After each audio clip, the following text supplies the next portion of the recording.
The Westfield Hotel's grand ballroom glowed like a jewel in the heart of the city, every surface catching the warm shimmer of 1,000 tiny lights. Crystal chandeliers hung from the vaulted ceiling, their prisms scattering pinpoints of brilliance. Across polished marble and silk gowns, the air was thick with the scent of roses and polished wood, carrying the soft rustle of skirts and the low murmur of polite conversation. Fathers in pressed suits twirled their daughters in pastel dresses, each pair moving in easy circles to the gentle pull of the orchestra's waltz. It was a scene designed to melt even the most guarded heart.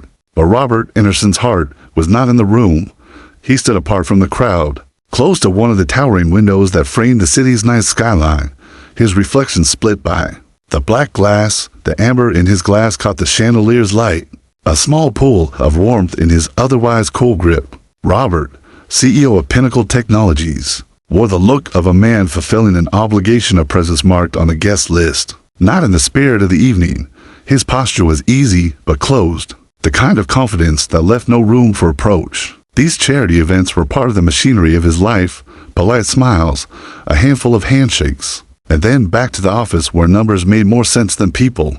Across the dance floor, the music swelled. Laughter chimed between the notes, uncalculated and honest. The kind of sound Robert had forgotten how to hear without thinking of what it cost to produce. He let his gaze wander without much interest, tracing the swirling shapes of gowns, the careful steps of young girls on their father's polished shoes. His mind was already drifting toward tomorrow's board meeting when movement near the far entrance caught his attention. A child stood there no more than 7 or 8, though something in the way she carried herself gave the impression of someone older.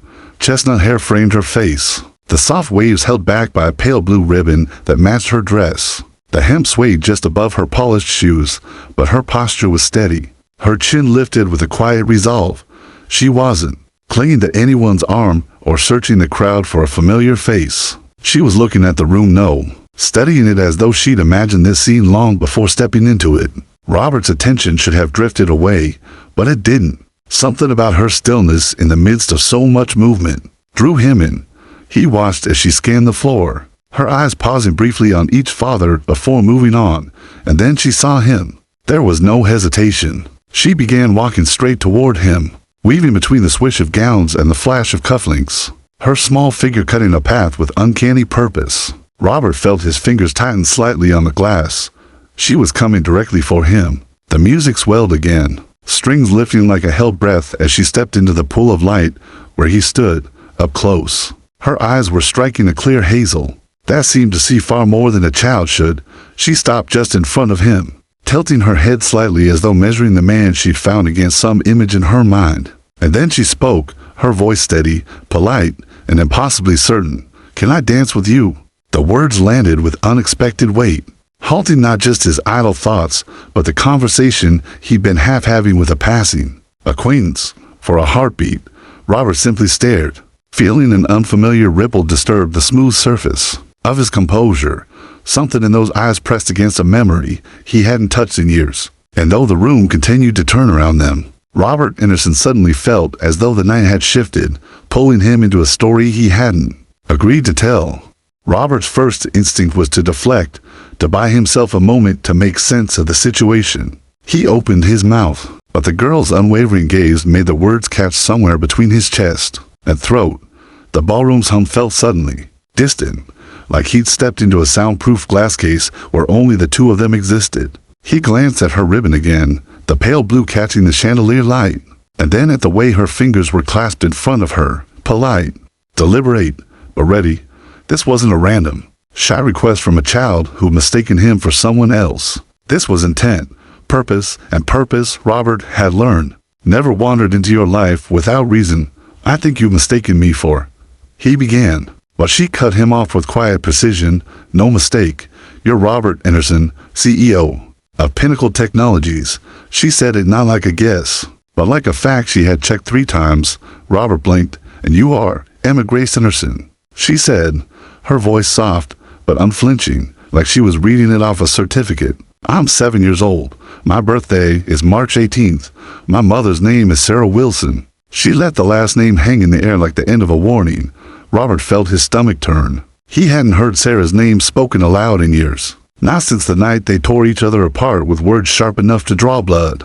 without leaving scars. And yet here it was, spoken by a child with Sarah's chin and his own eyes. She took a small step closer. You left before I was born. It was too much, too quickly. Robert's mind scrambled for the right shape of denial. But the music around them only seemed to push the truth forward. The brass section swelled, and a pair of laughing fathers twirled their daughters past. Oblivious to the small storm forming in the corner of the room, Robert's colleague, sensing something off, quietly excused himself. The space between Robert and the girl widened into a kind of silence that had nothing to do with noise. It was the silence of realization, of puzzle pieces clicking into place in ways you didn't want. "How did you find me?" he asked finally, his voice lower, tighter. Emma's lips curved into the faintest smile, like she'd been waiting for that question. "Google," she said simply. "And there's a box in Mom's closet with your picture in it. She thinks. I don't know about it, but I do." Robert's glass fell heavier in his hand. She wasn't bluffing. She knew exactly who he was, and she'd come here for something. Her eyes flicked toward the center of the room, where the orchestra swayed, into the next verse of the waltz. "So, will you dance with me?"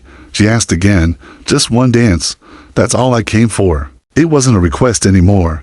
It was a challenge. An opening move in a game he didn't know he was playing, and somewhere deep down, a part of him that had been dormant for years stirred uncomfortably because he already knew. Saying no would be far more dangerous than saying yes. He set down his glass, the amber liquid trembling against the crystal.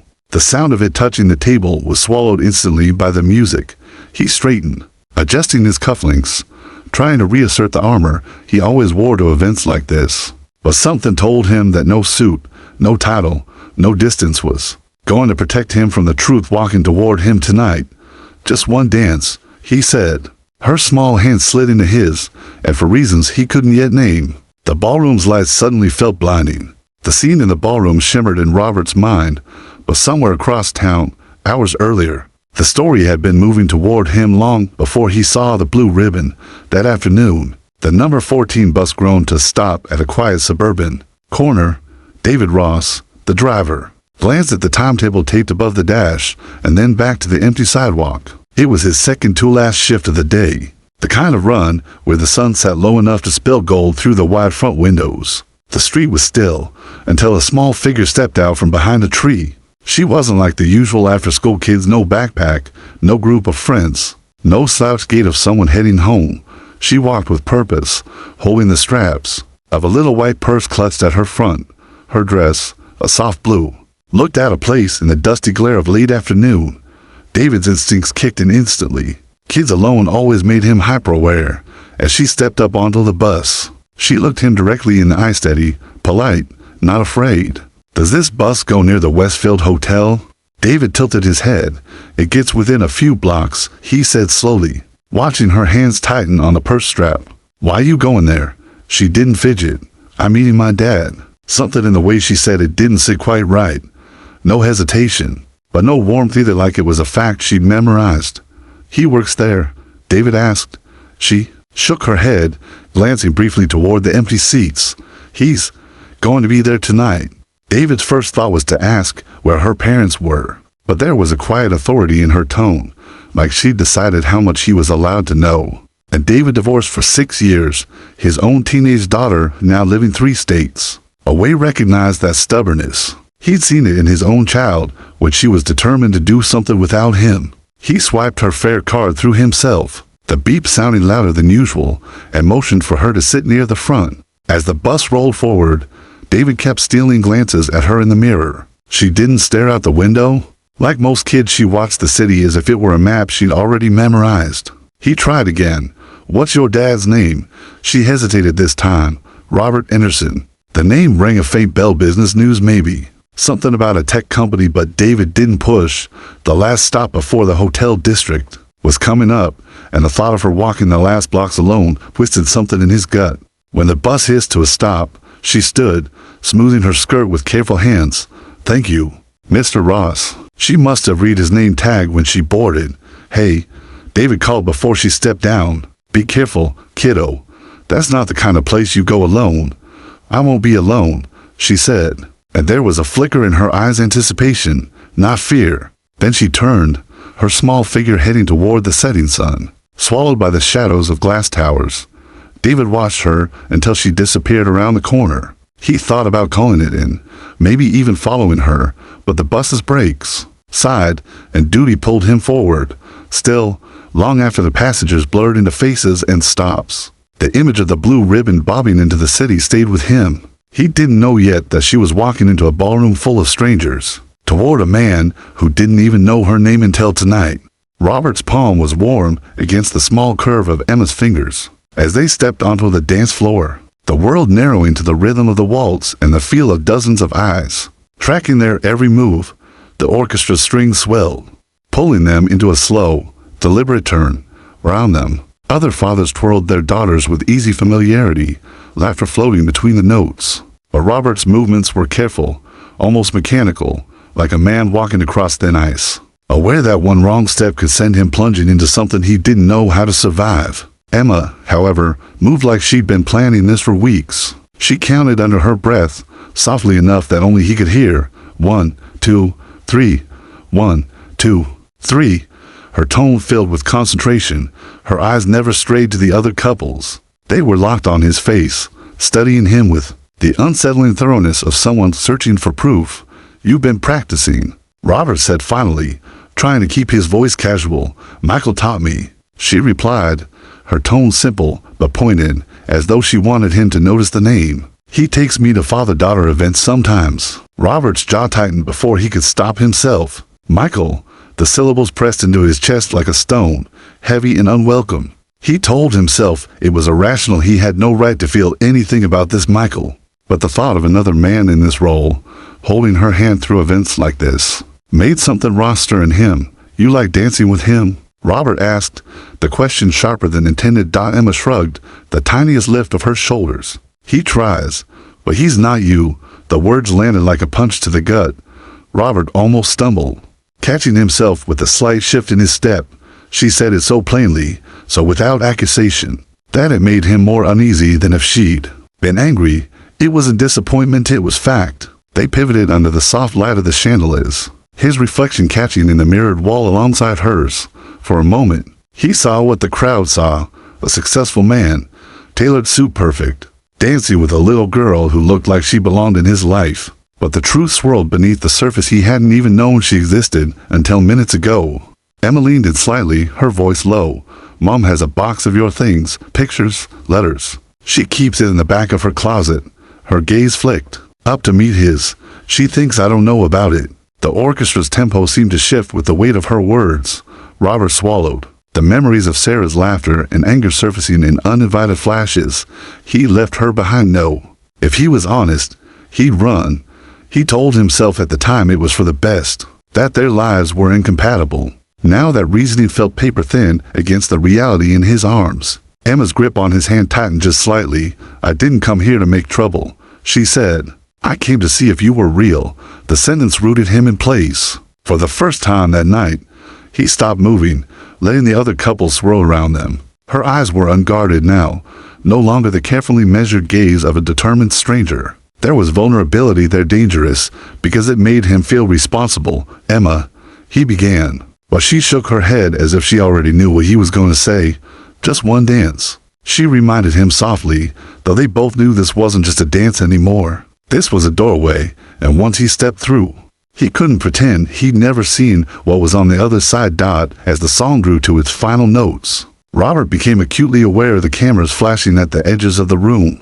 Somewhere, someone would post this picture. Robert Anderson, elusive tech giant, dancing with a little girl in blue.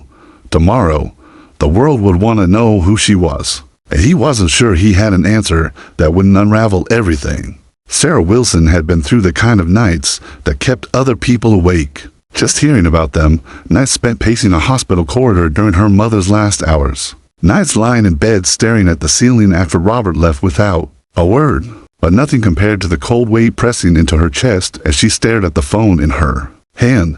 Madison's mother's voice echoing through the line. "I thought she was already at your place," the woman said again, confusion sharpening into worry. "She never came here, Sarah.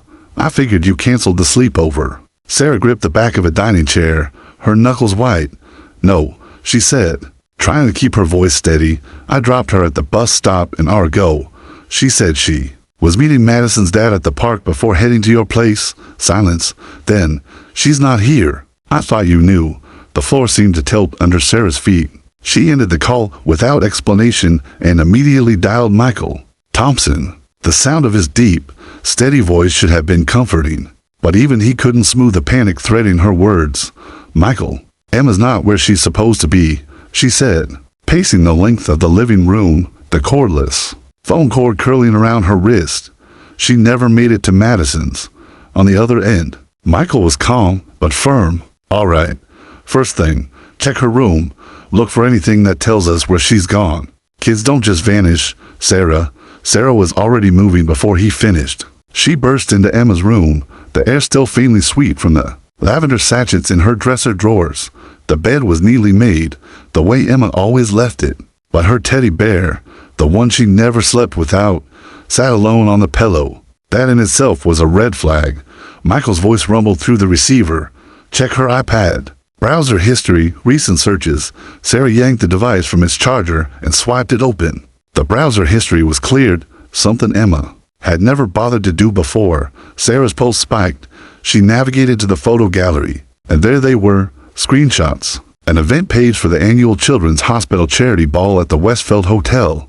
Ticket, prices, the gala, schedule, pictures of last year's dance. In one promotional photo, Robert Anderson stood in the background, glass in hand, smiling at some donor. Her stomach twisted. Oh, God, she whispered into the phone. I know where she is. Say it, Michael demanded. The Westfield Hotel.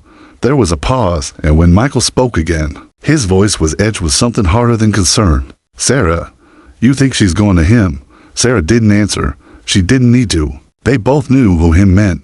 Grabbing her coat from the hall rack, she was halfway to the door when the first tremor of anger began to burn through her. Panic.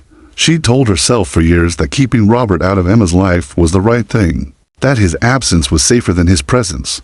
But now, Emma had taken matters into her own hands. Michael's truck engine roared over the phone. I'm 5 minutes away. Don't you dare go alone. I'm not waiting. Sarah shot back, already locking the door behind her. Outside, the cold night air hit her like a slap, waking her fully to the reality of what was about to happen. Somewhere under the Westfield's glittering lights, her daughter was standing in front of the man who had once broken Sarah's life in half. And Sarah didn't know if she was about to rip Emma away from him, or watch her walk straight into his arms. The final notes of the waltz lingered in the air like the last breath before a confession. Robert slowed their turn, guiding Emma toward the edge of the dance floor. Though he wasn't entirely sure why, to give her space, to find his own, or to escape the eyes that seemed to be burning into his back from every direction. She didn't let go of his hand. A waiter glided past with a silver tray of champagne flutes and sparkling cider. Without hesitation, Emma reached up, plucked two glasses of cider with a neatness that spoke of practiced manners, and handed one to him. Mom says never to drink from someone else's glass, she said matter-of-factly. Robert took it automatically, the cool stem unfamiliar in his grip. You seem very prepared for a 7-year-old. Emma's gaze was level. I had to be. Tonight mattered. Robert felt his throat tighten, a faint ache rising from somewhere he'd buried long ago. He wanted to ask why it mattered, but he wasn't sure he was ready for her answer. Instead, he tried for something safer. How did you really get here? The truth, Emma. Her lips twitched, the hint of a smile playing there like she knew exactly how much she was disarming him. I took an Uber. Mom's account. The driver thought I was meeting my dad here, which I was. The directness of it caught him off guard, and before he could recover, she added, but before that, I took the bus. The driver's name is David. He watched me get off a few blocks away. I think he wanted to follow me. She sipped her cider like she was telling him the weather. Robert's mind snagged on the details. Bus, Uber, a driver who might have noticed her. This wasn't just a child's impulse. This was a mission, you know, he said slowly. You could have been hurt. You shouldn't be here alone. Emma tilted her head, studying him. I'm not alone. I'm with you. It was the kind of line that should have warmed him, but instead, it struck him with something heavier. The understanding that her trust, unearned and fragile, was already in his hands, and he wasn't sure he deserved to hold it. The orchestra began another song, a livelier tune, but they stayed at the fringes. Robert could feel the hum of conversation behind him, the subtle shift of attention toward the odd pairing in the corner. Every so often, a camera flash popped. He could almost see tomorrow's headlines. Tech CEO's mystery daughter, the press, would smell blood before they even knew what kind. Emma set down her glass and straightened, her ribbon catching the light. I told you I just wanted one dance, she said, but I also wanted you to know my name. He opened his mouth to respond, but the grand ballroom doors creaked open behind them. A current of colder air slipped in, and with it came a figure Robert recognized instantly, Sarah. She was scanning the room like a hawk, her eyes sharp and searching, her coat still clutched in one hand as though she hadn't stopped moving since leaving her front door. And she wasn't alone. Behind her, a man lingered in the threshold, watching with a guarded expression. His uniform shirt was neatly tucked in, the reflective strips catching the chandelier light. The bus driver, Robert realized. Emma noticed them too, for the first time all night. Her composure faltered. Sarah's eyes locked on her daughter, and then on Robert. Her steps toward them were quick, deliberate, cutting through the dancers like a blade through silk. Robert could feel the tension drawing in from every corner of the room. The music now just background noise to the collision about to happen. Emma, Sarah said when she reached them, her voice taut, neither loud nor soft, but heavy with restraint. The little girl didn't shrink. She didn't hide behind him. Instead, she kept her hand in Robert's, lifting her chin the way she had when she first approached. I found him, Mom, she said, and he's real. Sarah's breath caught, and for the briefest second, Robert thought he saw something flicker in her eyes. Not just anger, not just fear, something else, something he didn't yet have the name for. For a moment, the ballroom seemed to hold its breath. The music swirled on, bright and elegant, but the three of them stood anchored in a stillness that made them feel like the only people in the room. Robert could hear the faint click of a photographer's camera somewhere in the crowd, the whisper of skirts brushing against polished floors, the clink of glasses from the far side of the hall, and over it all, the pounding in his own chest. Sarah's eyes never left Emma, but Robert could feel the heat of her awareness aimed straight through him. She was the same as he remembered, and not at all the same, older, sharper at the edges, her beauty forged into something resilient. She looked like a woman who'd weathered storms and built walls to survive them. Behind her, the man in the bus driver's uniform stepped forward, his presence quieter, but solid, like the shadow that never leaves your side when the sun is behind you. Emma glanced at him and then back to her mother, her small hand still holding Robert's. I know you're angry, Emma said, her voice calm in a way that only made it more piercing. But you never told me who he was. I had to find out for myself. Sarah's jaw tightened. This isn't how you were supposed to find out. That's because you weren't going to let me, Emma shot back, the tiniest tremor in her words betraying the risk she knew she was taking. Robert found his voice, though it came out rougher than he intended. Sarah, is this? He couldn't even finish the sentence. Sarah turned to him then, her gaze like a scalpel. She's yours, she said, but not the way you think. The air shifted. Robert's grip on Emma's hand loosened slightly. What does that mean? Before Sarah could answer, the bus driver, David, Emma had called him, cleared his throat. Maybe I should say something. Robert's attention snapped to him. David's eyes were steady, measured. I've seen Emma before, months ago. She was on my bus, just like today. I dropped her near her school. She left her notebook on the seat. He glanced briefly at Emma. I opened it to see whose it was. There was a picture in the back, her and Sarah, and you, Robert's. Pulse jumped. I didn't say anything then, David continued, but I could tell she was curious about you. Kids that age, they don't let things go. I kept my eyes open after that. I knew this day was coming. Robert's gaze cut back to Sarah. Why? Why keep me out of her life if you knew? And that's when Sarah dropped it. The truth, like a stone hitting still water, sending ripples through everything he thought he knew. You didn't leave me, Robert, she said. Not really. You left because you thought I wanted you gone. Because someone made sure you believed that. He stared at her, uncomprehending. Your father, she said, her voice low, steady. He came to me after you left that night, said, you wanted nothing to do with a family, that you'd already signed over your rights. He handed me the papers. I believed him. I thought you didn't want her. Robert felt the floor tilt beneath him. Memories came flooding back. That final argument with Sarah, the bitterness, the way his father had stepped in afterward, urging him to focus on the company, telling him Sarah had moved on without looking back. "You're telling me," Robert said slowly, "that all this time, I didn't keep her from you because I wanted to," Sarah interrupted. "I kept her from you because I thought you'd already walked away."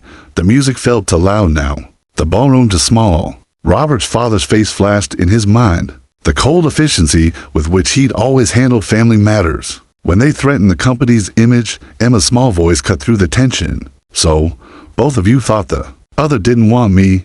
Silence, the kind that weighed more than any words. David shifted his stance, his voice quiet but firm. "I think it's time you both decided what you want now. Because she's not a kid who'll sit around and wait for you to figure it out." Robert looked down at Emma, her hazel eyes unwavering, waiting for an answer. The urge to retreat, to analyze, to delay was there, but something else was stronger. Something that had been missing for 8 years and had just been handed back to him by the smallest, bravest person in the room.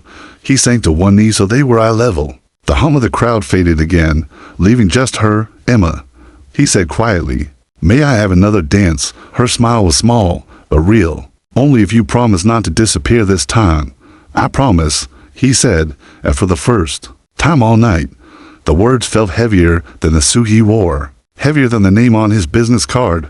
They felt like truth, and as the orchestra began again, Robert took her hand, aware of Sarah and David watching, the past still between them, but also, for the first time, a space where something new could grow.